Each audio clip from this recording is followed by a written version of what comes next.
فرزند زہرا یہ حالات برے ہیں۔ کاشانہ بصیرت ایک ایسا مکمل یوٹیوب چینل جس پر محروم بصارت کے لیے بالخصوص اور تمام افراد کے لیے بالعموم سینکڑوں کی تعداد میں اسلامی کتب دستیاب ہیں۔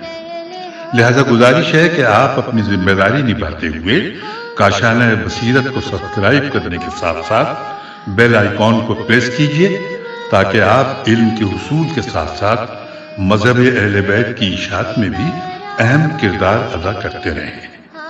کاشانہ بصیرت، کاشانہ بصیرت، کاشانہ بصیرت۔ فرزند زہرا یہ حالات برے ہیں۔ السلام علیکم۔ کاشانہ بصیرت کے یوٹیوب چینل سے نورین عباس آپ کے ساتھ ہیں۔ آپ کی سماعتوں کی نظر جو کتاب ہے اس کا نام ہے برزخ۔ آج میں برزخ کا ساتویں حصے کا آغاز کروں گی، صفحہ نمبر 94۔ بسم اللہ الرحمن الرحیم۔ وادی السلام روحوں کا مرکز ہے۔ ایک دوسری حدیث میں آتا ہے کہ کوئی بھی مومن مشرق و مغرب کے کسی بھی حصے سے جب دنیا سے جاتا ہے تو اس کی روح جو کہ قالب مثالی میں ہوتی ہے اس کے ظاہر ہونے کا مقام و مرکز وادی السلام میں جوار امیر المومنین علیہ السلام ہوتا ہے۔ بالفاظ دیگر نجف اشرف ملکوت علیہ کی نمائش ہے اور کافر کے لیے صحرائے برہوت یمن کی وہ خطرناک وادی ہے جہاں نہ سبزہ اگتا ہے نہ پرندہ وہاں سے پرواز کرتا ہے۔ وہ ملکوت سفلی کے ظاہر ہونے کی جگہ ہے۔ حجواری حضرت علی کے متعلق جو کچھ سنا ہے وہ روحانی مجاورات سے متعلق ہے، چاہے بدن کتنا ہی دور ہو۔ حضرت علی سے قربت علم و عمل کے باعث ہوتی ہے۔ ایک گناہ بھی اگر کسی سے سرزد ہوتا ہے اتنا ہی وہ علی سے دور ہو جاتا ہے۔ اگر روح علی کے ساتھ ہو اور جسم بھی نجف اشرف میں دفن ہو تو یہ کتنی بہتر اور عظیم سعادت ہے، لیکن خدا نہ کرے کسی کا جسم تو نجف اشرف میں دفن ہو اور اس کی روح وادی برہوت میں مبتلا عذاب ہو۔ پس ضروری ہے کہ اتصال روحانی کو قوی تر کرنے کی کوشش کی جائے۔ البتہ وادی السلام میں دفن کرنا بھی اثر سے خالی نہیں بلکہ کمال تاثیر رکھتا ہے، کیونکہ یہ بھی ایک قسم کا توسل ہے۔ مدینۃ المہاجر میں امیر المومنین علیہ السلام کی عنایات کے ذیل میں ایک واقعہ لکھا ہے کہ ایک دن مولائے متقیان اپنے چند اصحاب کے ہمراہ دروازے کوفے کی پشت پر تشریف فرماتے، آپ نے ایک نظر ڈالی اور فرمانے لگے، کیا جو کچھ میں دیکھ رہا ہوں تو تم لوگ بھی دیکھ رہے ہو؟ ہم نے عرض کی، نہیں یا امیر المومنین۔ فرمانے لگے،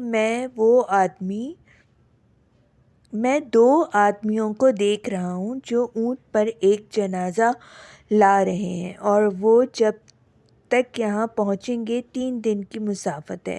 تیسرے دن حضرت علی اور آپ کے اصحاب بیٹھے تھے کہ دیکھیں آج کیا ہوتا ہے۔ اسی اثنا میں دور سے ایک اونٹ نمایاں ہوا، اونٹ پر جنازہ رکھا ہوا ہے اور اونٹ کی مہار کسی ہاتھ میں ہے اور ایک آدمی اونٹ کے پیچھے چلا آ رہا ہے یہاں تک کہ وہ نزدیک آ گئے۔ حضرت نے پوچھا، یہ کس کا جنازہ ہے؟ تم لوگ کون ہو اور کہاں سے آئے ہو؟ وہ کہنے لگے، ہم یمن کے رہنے والے ہیں اور یہ ہمارے والد کا جنازہ ہے۔ انہوں نے وصیت کی تھی کہ ان کی میت عراق لے جائیں اور نجف میں دفن کر دیں۔ امام نے فرمایا، کیا تم نے اس کا سبب دریافت کیا تھا؟ وہ کہنے لگے، جی ہاں، ہمارے والد کہتے تھے جو کوئی وہاں دفن ہوتا ہے اگر وہ تمام اہل محشر کی شفاعت کرنا چاہے تو کر سکتا ہے۔ حضرت علی نے فرمایا، سچ کہا۔ پھر آپ نے 2 مرتبہ کہا، واللہ میں ہی وہ مرد ہوں۔ مرحوم محدث قمی مفاتیح الجنہ میں اس بارے میں کہ جو کوئی حضرت امیر المومنین کی قبر مبارک میں پناہ لے تو وہ بخش دیا جائے گا، ایک عمدہ بہت مناسب مثال بیان فرماتے ہیں۔ وہ لکھتے ہیں کہ عربوں میں ایک مثل ہے، اہمی من مجیر الجرات، کسی کی سفارش اس شخص سے کرنا جس کی پناہ میں خود سفارش کرنے والا ہو بہتر ہے۔ ٹڈیوں کو پناہ دینے والے سے اس سے مراد قبیلہ تی کا وہ بادیہ نشین مرد ہے جس کا نام مدلج بن ثابت تھا۔ ایک روز وہ اپنے خیمے میں بیٹھا تھا کہ دیکھا قبیلہ تی کا ایک گروپ آیا اور ان کے ہاتھوں میں بوری اور دیگر ظروف ہیں۔ اس نے پوچھا کیا معاملہ ہے؟ وہ لوگ کہنے لگے تمہارے خیمے کے اطراف میں بہت سی ٹڈیاں آ گئی ہیں، ہم اس لیے آئے ہیں کہ انہیں پکڑ لیں۔ جیسے ہی مدلج نے یہ سنا اپنی جگہ سے اٹھ کھڑا ہوا اور گھوڑے پر سوار ہو کر اپنے نیزے کو ہاتھ میں لے کر کہنے لگا، خدا کی قسم جو کوئی بھی ان ٹڈیوں کو پریشان کرے گا اسے میں قتل کر دوں گا۔ یہ ٹڈیاں میری پناہ میں آئیں اور تم انہیں پکڑ لو، یہ کبھی نہیں ہو سکتا۔ غرض یہ کہ مدلج مسلسل ٹڈیوں کی حمایت کرتا رہا یہاں تک کہ سورج گرم ہو گیا، ٹڈیاں اڑیں اور چلی گئیں۔ اس وقت مدلج نے کہا کہ یہ ٹڈیاں اب میرے پاس سے جا چکی ہیں، اب تم خود جانو۔ یہی بات ہے اگر کوئی اپنے آپ کو جوار معصوم میں پہنچائے اور ان کی پناہ میں جائے تو یقیناً مولا کی حمایت سے فائدہ اٹھائے گا۔ روح کا قبر سے زیادہ تعلق ہے۔ محدث جزائری انوار نعمانیہ میں کہتے ہیں کہ یہ کہیں چونکہ اگر ارواح قالب مثالی اور وادی السلام میں ہیں تو بھی کیوں ان کے قبور پر جانے کا حکم دیا گیا ہے، اور ارواح کس طرح اپنے زائر کو پہچانیں گی جبکہ وہ یہاں نہیں ہیں؟ جواب میں کہیں گے کہ حضرت امام جعفر صادق سے روایت ہے کہ ہر چند روحیں وادی السلام میں ہوتی ہیں، لیکن ان کے لیے ان کی قبور پر احاطہ علمی ہے تاکہ وہ اپنی قبور پر آنے والوں اور زیارت کرنے والوں کو جان لیں۔ اور امام نے سورج کو ارواح سے تشبیہ دی ہے، جس طرح سورج زمین پر نہیں ہے بلکہ آسمان پر ہے، لیکن ان کی شعاعوں نے زمین کے ہر گوشے کو احاطہ کیا ہوا ہے، اس طرح روحوں کا احاطہ علمیہ ہے۔ حقیر کہتا ہے سورج کی شعاعوں کا انعکاس اس مقام پر جہاں آئینہ و شیشہ ہو دوسری جگہوں کے بنسبت زیادہ ہوتا ہے، اسی طرح روح کا احاطہ قبر کے ساتھ دوسری جگہوں کی نسبت زیادہ ہوتا ہے، کیونکہ وہ بدن جس کے ساتھ سالوں کام کیا اور اس کی برکت سے کمالات و سعادت تک پہنچے تو اس کا مورد نظر اور تعلق زیادہ ہوگا۔ اس بیان سے جواب معلوم ہوتا ہے اگر کوئی کہے کہ امام ہر جگہ ہوتا ہے لہٰذا اب قبر کی زیارت کے لیے اس جگہ یا اس جگہ جانے کے لیے کوئی لازمہ یا تفاوت نہیں رکھتا، اس بات میں کوئی شک نہیں کہ ائمہ بزرگان دین کی قبور شریفہ ہمیشہ ان کی ارواح طیبہ کی مرکز توجہ اور نزول برکات و رحمت اور ملائکہ کے آمد و رفت کا مقام رہے ہیں۔ اگر کوئی چاہتا ہے کہ ان بزرگ ہستیوں سے مکمل فائدہ حاصل کرے تو اسے چاہیے کہ ان مقدس و متبرک مقامات سے اپنے آپ کو غافل نہ کرے اور جس طرح ہو اپنے آپ کو وہاں پہنچاتا رہے۔ ایک اور شبہ اور اس کا جواب۔ بعض لوگوں نے ایک کمزور و معمولی سا شبہ یہ پیدا کیا ہے کہ مرنے کے بعد روح بدن مثالی سے ملحق ہو جاتی ہے جو ہمارے ہی بدن کی مانند ہے، اور جیسا کہ تشریح کی گئی ہے روح اسی بدن کے ساتھ ثواب و عقاب دیکھے گی۔ تو کہتے ہیں جب انسان نے اس مادی و خاکی بدن سے عبادت کی تھی تو پھر دوسرے بدن کو ثواب کیوں پہنچے گا؟ یا مثلاً یہ بدن بوسیدہ جو قبر میں ہے اس سے معصیت کی تھی تو وہ بدن کیوں کر عقاب دے گا؟ دیکھے وہ عذاب اٹھائے۔ اس سوال کے لیے چند جوابات دیے جاتے ہیں، جیسا کہ علامہ مجلسی فرماتے ہیں کہ بدن مثالی کوئی خارجی شے نہیں کہ مرنے کے بعد اسے قبر کے سرہانے لے آئیں اور کہیں جناب روح اس بدن میں تشریف رکھیے، بلکہ بدن مثالی ایک ایسا لطیف بدن ہے جو اس وقت بھی آدمی کے ساتھ ہے۔ ہر روح وہ دو بدن رکھتی ہے، ایک بدن لطیف، دوسرا بدن کثیف۔ عبادت میں دونوں کے ساتھ کرتا ہے، عبادت بھی دونوں کے ساتھ کرتا ہے اور گناہ بھی دونوں کے ساتھ، اس لیے کہ معلوم ہو جائے خواب میں مادہ فرق رکھتا ہے۔ اس میں کوئی بعید نہیں کہ انسان جو کچھ خواب میں دیکھتا ہے وہ اسی بدن مثالی سے راستہ چلنا، باتیں کرنا اسی بدن مثالی کے ساتھ ہے۔ ایک پلک جھپکنے کے ساتھ ہی کربلا پہنچ جانا، مشہد مقدس جانا، مشرق و مغرب جانا کوئی محدودیت نہیں رکھتا، بنابراین یہ بدن مثالی ہمیشہ انسان کے ساتھ رہتا ہے، لیکن موت کے وقت بدن جسمانی سے مکمل طور پر جدا ہو جاتا ہے۔ علامہ مجلسی کی یہ گفتگو نہایت محققانہ ہے اور اس پر بہت سے دلائل بھی ہیں۔ دوسری وجہ کہ روح انسانی موت کے بعد مصور ہو جاتی ہے، یعنی دنیوی بدن کی صورت میں، نہ یہ کہ کسی خارجی بدن سے متعلق ہو جاتی ہے۔ شکل روح بدن جسم کی طرح ہے، جسمانی کی طرح ہے۔ شکل روح بدن جسمانی کی طرح ہے۔ اب آپ چاہیں اسے بدن مثالی کہیں یا قالب برزخی کہیں یا روح، لیکن چونکہ لطیف ہوتا ہے اس لیے چشم ظاہری اسے نہیں دیکھ پاتی۔ اجمالاً یہ روح ہوتی ہے جو دنیا میں معصیت کرتی ہے اور پھر یہی روح بعد میں دوچار عذاب ہوتی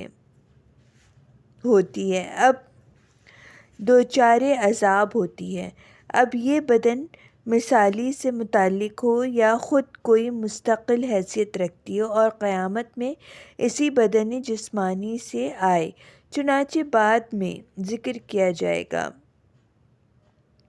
قرآن میں برزخ کا ثواب و عقاب، اور اب تو قبر میں دوزخ کی آگ ہے کہ وہ لوگ ہر صبح شام اس کے سامنے لا کھڑے کیے جاتے ہیں، اور جس دن قیامت برپا ہوگی حکم ہوگا کہ فرعون کے لوگوں کو سخت سے سخت عذاب میں جھونک دو۔ قرآن مجید میں عذاب برزخ پر دلالت کرنے والی آیات میں سے ایک یہ آیت ہے، سورہ مومنون آیت نمبر 26،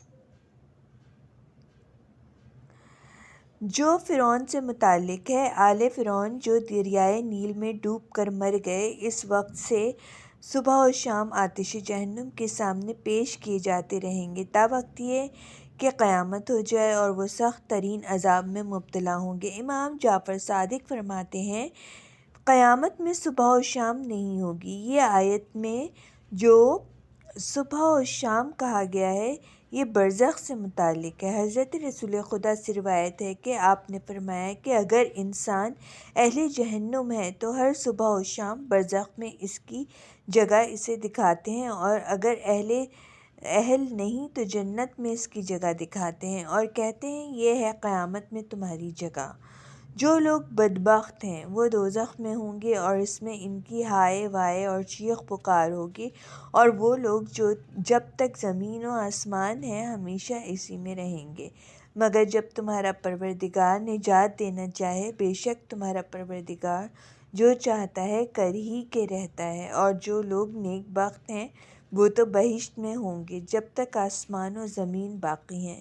امام فرماتے ہیں یہ آیت برزخ سے مربوط ہے، اس سے برزخی ثواب و عذاب مراد ہے، وگرنہ قیامت میں کوئی آسمان ہی نہیں ہے۔ وَإِذَا السَّمَاءُ انشَقَّتْ، اور زمین بھی تبدیل ہو جائے گی، یہ زمین بھی نہ رہے گی۔ یوم تبدیل الارض غیر الارض والسماوات وبرزوا اللہ الواحد القہار، سورہ ابراہیم آیت 48۔ حکم ہوا کہ جا بہشت میں اس وقت بھی اس کو قوم کا خیال آیا تو کہا میرے پروردگار نے جو مجھے بخش دیا اور مجھے بزرگ لوگوں میں شامل کر لیا۔ یہ آیت مومن آل فرعون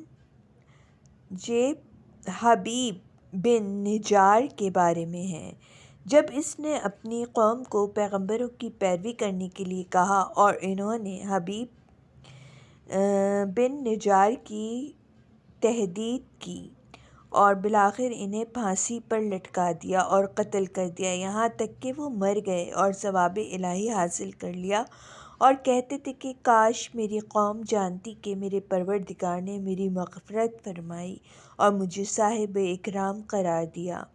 بس یہاں پر جو پروردگار عالم فرماتا ہے کہ حکم ہوا جا بہشت میں، امام فرماتے ہیں بہشت یعنی بہشت برزخی، اور ایک دوسری روایت میں جنت دینوی سے تعبیر کیا گیا ہے، یعنی بہشت قیامت سے نچلے درجے کی۔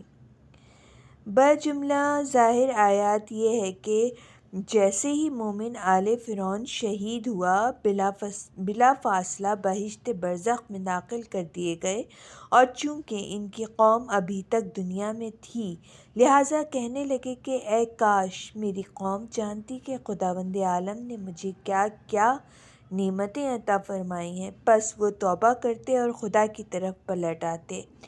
اور جس شخص نے میری یاد سے منہ پھیر لیا تو اس کی زندگی بہت تنگی میں بسر ہوگی اور ہم اس کو قیامت کے دن اندھا بنا کے اٹھائیں گے۔ اگرچہ مفسرین نے کہا کہ تنگی زندگی سے عذاب قبر و برزخ کی طرف اشارہ ہے، اور حضرت سید سجاد علیہ السلام سے بھی یہی معنی روایت کیے گئے ہیں۔ یہاں تک کہ جب ان میں سے کسی کی موت آئی تو وہ کہنے لگے پروردگار تو مجھے ایک بار اس مقام دنیا میں جسے میں چھوڑ آیا ہوں پھر واپس کر دے تاکہ اب کی دفعہ اچھے کام کروں۔ جواب دیا جائے گا ہرگز نہیں، یہ ایک لغو بات ہے جسے وہ بک رہا ہے، اور ان کے مرنے کے بعد عالم برزخ ہے جہاں اس دن تک دوبارہ قبروں سے اٹھائے جائیں گے، رہنا ہوگا۔ یہ آیت اس بات پر بخوبی دلالت کرتی ہے کہ حیات نبوی کے بعد اور حیات اخروی و قیامت سے پہلے انسان ایک اور حیات رکھتا ہے جو ان دو کے درمیان حد فاصل ہے، وہ حیات جو کہ عالم برزخ و عالم قبر کے نام سے یاد کی جاتی ہے۔ یہ تمام مذکورہ آیات اور دوسری آیات کے تدبر سے پہچانی جا سکتی ہے، اور اس سے معلوم ہوتا ہے کہ روح انسانی ایک ایسی حقیقت ہے جو بدن انسانی سے مقابلت رکھتی ہے، اور روح و بدن میں ایک خاص قسم کا اتحاد ہے جو ارادہ و شعور کے ذریعے بدن کو کنٹرول کرتا ہے، اور انسان کی شخصیت روح سے ہے نہ بدن سے کہ مرنے کے بعد ختم ہو جائے اور اجزائے بدن فنا ہو جائیں۔ حقیقت و شخصیت انسان روح مرنے کے بعد باقی رہتی ہے اور ایک سعادت و حیات جاویدان یا شقاوت ابدی میں زندگی بسر کرتی ہے، اور اس کی شقاوت اس دنیا میں اس کی ملکات نفسانی اور اعمال کی وجہ سے ہوتی ہے، نہ کہ اس کی جہات جسمی اور خصوصیات اجتماعی کی بنا پر۔ حکمہ اسلام نے اس مسئلے پر کہ روح غیر از بدن کوئی شے ہے اور موت سے ختم نہیں ہو جاتی، اور یہ کہ احکام روح و احکام بدن میں فرق ہے، عقلی دلائل ذکر کیے ہیں۔ قول خدا اور رسول اور ائمہ علیہم السلام کے بعد ہمیں کسی قسم کی ضرورت نہیں رہتی، اور یہ بات ہمارے لیے اظہر من الشمس ہے۔ بہشت برزخی سے متعلق دیگر آیات کے علاوہ سورہ فجر کی آخری آیات بھی ہیں۔ ارشاد رب العزت ہوتا ہے یا ایھا النفس المطمئنہ ارجعی الی ربک راضیہ مرضیہ فادخلی فی عبادی وادخلی جنتی۔ صاحب نفس مطمئنہ سے موت کے نزدیک خطاب ہوتا ہے، جنت میں داخل ہو جاؤ، جسے جنت برزخی سے تعبیر کیا گیا ہے، اور اسی طرح میرے بندوں میں داخل ہو جاؤ، یعنی فی محمد، آل محمد، اور آیات بھی ہیں جن میں صراحتاً و کنایتاً برزخی جنت و جہنم کا ذکر ہے، لیکن فی الحال اتنا ہی کافی ہے۔ روایت میں برزخ کا ثواب و عقاب۔ عالم برزخ میں ثواب و عقاب کے بارے میں بہت سی روایات آئی ہیں، اس جگہ صرف چند روایت پر اکتفا کی جاتی ہے۔ بحار الانوار کی تیسری جلد میں علی بن ابراہیم قمی سے امیر المومنین حضرت علی کی روایت ہے کہ آپ نے فرمایا، فرزند آدم جب دنیا کے آخری اور آخرت کے پہلے دن میں داخل ہوتا ہے تو اس کا مال، اولاد اور اس کے اعمال اس کے برابر میں آ کر مجسم ہو جاتے ہیں۔ یہ اپنے چہرے کو ملتا ہے اور کہتا ہے، خدا کی قسم میں تمہاری نسبت حریص و بخیل تھا، اب تمہارے نزدیک میرا کیا حصہ ہے؟ وہ کہتا ہے، اپنی کفن بھر کر کا مجھ سے لے لو۔ اس کے بعد اپنے بیٹوں کی طرف رخ کرتا ہے اور کہتا ہے، خدا کی قسم میں تم سے محبت کرتا تھا اور تمہارا حامی و مددگار تھا، اب تمہارے نزدیک میرا کیا حق ہے؟ وہ کہتے ہیں کہ آپ کو قبر تک پہنچا دیں اور اس میں دفن کر دیں گے۔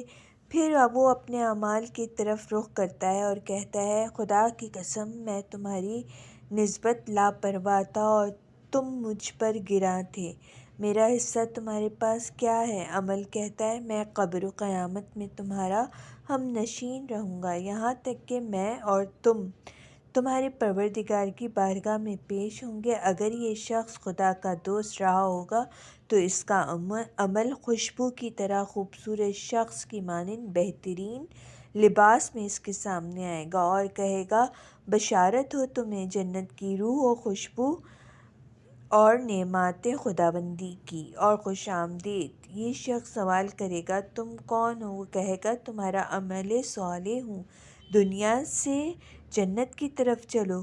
یہ شخص اپنے آپ کو غسل دینے والے کو پہچانتا ہوگا، یہ اپنی میت کے کندھا دینے والوں کو قسم دے کر کہے گا، ذرا جلدی کرو۔ جب وہ قبر میں داخل ہوگا تو دو فرشتے جو قبر میں امتحان لینے والے ہوں گے، وہ اپنے بالوں کو کھینچ رہے ہوں گے کہ زمین کو اپنے دانتوں سے چیر رہے ہوں گے، ان کی آوازیں شیریں چنگھاڑ کی مانند اور ان کی آنکھیں آگ برساتی ہوئی ہوں گی، اور اس سے سوال کریں گے، تمہارا پروردگار کون ہے؟ تمہارا پیغمبر کون ہے؟ تمہارا دین ہے کیا ہے؟ یہ شخص جواب دے گا، میرا پروردگار خدا ہے، میرے پیغمبر حضرت محمد مصطفیٰ صلی اللہ علیہ وآلہ وسلم ہے، اور میرا مذہب اسلام ہے۔ ملائکہ کہیں گے، جس چیز کو تم پسند کرتے ہو اور جس چیز سے ہو، خدا تعالیٰ تم کو اس بات پر ثابت قدم رکھے۔ یہ وہی بات ہے جیسا کہ خداوند عالم ارشاد فرماتا ہے، یہ مثبت اللہ الذین آمنوا بالقول الثابت فی الحیات الدنیا و فی الآخرہ۔ اس کے بعد اس کی قبر کو تا حد نظر تک وسیع کر دیں گے اور جنت میں سے ایک دروازہ اس میں کھول دیں گے اور کہیں گے، خوش بخت و کامیاب جوان کی طرح نورانی آنکھوں کے ساتھ سو جاؤ۔ گویا ارشاد قدرت ہے، اصحاب الجنت خیر مستقرا احسن مقیلا۔ لیکن اگر انسان خود اپنے خدا کا دشمن ہو جائے تو اس کے اعمال بدترین لباس اور بدترین بدبو کے ساتھ اس کے نزدیک آئیں گے اور کہیں گے، خبردار ہو جاؤ کہ تمہارے لیے کھولتا ہوا گرم پانی اور جہنم کا داخلہ ہے۔ یہ شخص بھی اپنی میت کے غسل دینے والے کو دیکھ رہا ہوگا اور اپنے جنازے کو کندھا دینے والے سے قسم دے کر کہے گا کہ مجھے چھوڑ دو، مجھے لے جانے میں تاخیر کرو۔ جب اسے داخل قبر کریں گے تو ملائکہ قبر میں آئیں گے اور اس کے کفن کو ہٹا دیں گے اور پوچھیں گے، تمہارا پالنے والا کون ہے؟ تمہارا نبی کون ہے؟ تمہارا دین کون سا ہے؟ یہ شخص کہے گا، نہیں جانتا۔ ملائکہ کہیں گے، نہیں جانتے، ہدایت حاصل نہیں کی؟ اس وقت لوہے کے گرز سے اسے اس طرح ماریں گے کہ سوائے جن و انس کے ہر جاندار اس سے وحشت زدہ ہو جائے گا۔ پھر آگ کی دری اس کے لیے بچھائیں گے اور اسے کہیں گے کہ بدترین حالت میں سو جاؤ، اور اسے ایسے تنگ مقام پر رکھیں گے جیسے سوراخ نیزہ یعنی جس میں نیزے کی انی لگاتے ہیں، اور یہ شخص اس قدر فشار و سختی میں ہوگا کہ اس کا مغز ناخنوں اور کان سے باہر آ رہا ہوگا، اور خداوند عالم سانپ، بچھو اور حشرات الارض کو اس پر مسلط کر دے گا تاکہ اسے کاٹیں۔ یہ عمل اس وقت تک جاری رہے گا جب تک کہ خداوند اسے قبر سے مبعوث نہ فرمائے۔ وہ مسلسل عذاب الہی میں مبتلا رہے گا اور آرزو کرے گا جلد از جلد قیامت برپا ہو جائے۔ امالی شیخ توسی میں حضرت امام جعفر صادق سے ایک حدیث نقل کی گئی ہے۔ اس حدیث کے آخر میں امام نے فرمایا، جب اللہ تعالیٰ نے متوفی کی روح قبض کی اور اس کی روح کو اصلی صورت کی مانند بہشت میں بھیجا تو وہاں یہ کھاتے ہوں گے، پیتے ہوں گے، اور جو کوئی نیا آدمی ان کے پاس آئے گا تو اسے اس صورت میں پہچانے گا جیسے کہ دنیا میں تھا۔ اور ایک اور حدیث میں ارشاد ہوتا ہے کہ مومنین کی روحیں ایک دوسرے سے ملاقات کرتی ہیں، ایک دوسرے سے سوال کرتی ہیں اور ایک دوسرے کو پہچانتی ہیں، حتیٰ کہ جب کسی کو دیکھتی ہیں تو کہتی ہیں، ارے ہاں یہ تو فلاں ہیں۔ حدیث میں ہے کہ روحیں جسمانی صفات کے ساتھ بہشت کے باغات میں رہتی ہیں، اور جب کوئی تازہ روح ان کے پاس آتی ہے تو باہم کہتی ہیں، اسے جانے دو، یعنی اسے اس کے حال پر چھوڑ دو، کیونکہ وہ ایک بڑے خوف کی وجہ سے ہماری طرف آ رہی ہیں، یعنی موت کی وحشت سے۔ پھر اس سے پوچھتی ہیں کہ فلاں کا کیا بنا، فلاں شخص کا کیا ہوا۔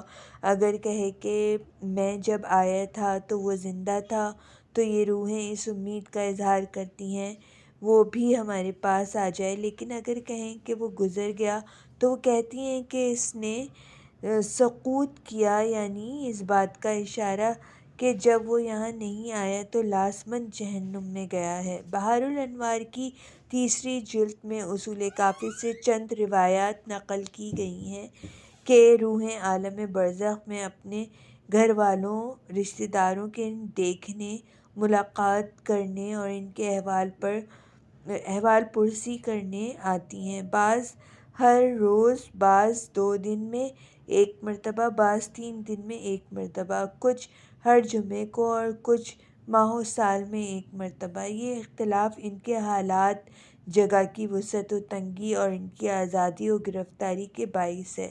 روایت میں ہے کہ مومن کی روح اپنے گھر والوں کی طرف سے سوائے اچھائی اور وہ چیزیں جو اس کی فرحت و خوشی کا موجب بنے کچھ اور نہیں دیکھتی، اور اگر کوئی ایسی چیز ہو جو روح مومن کے دکھ تکلیف کا باعث بنے اسے چھپا دیا جاتا ہے۔ کافر کی روح سوائے بدی اور تکلیف دہ کاموں کے کچھ اور نہیں دیکھتی۔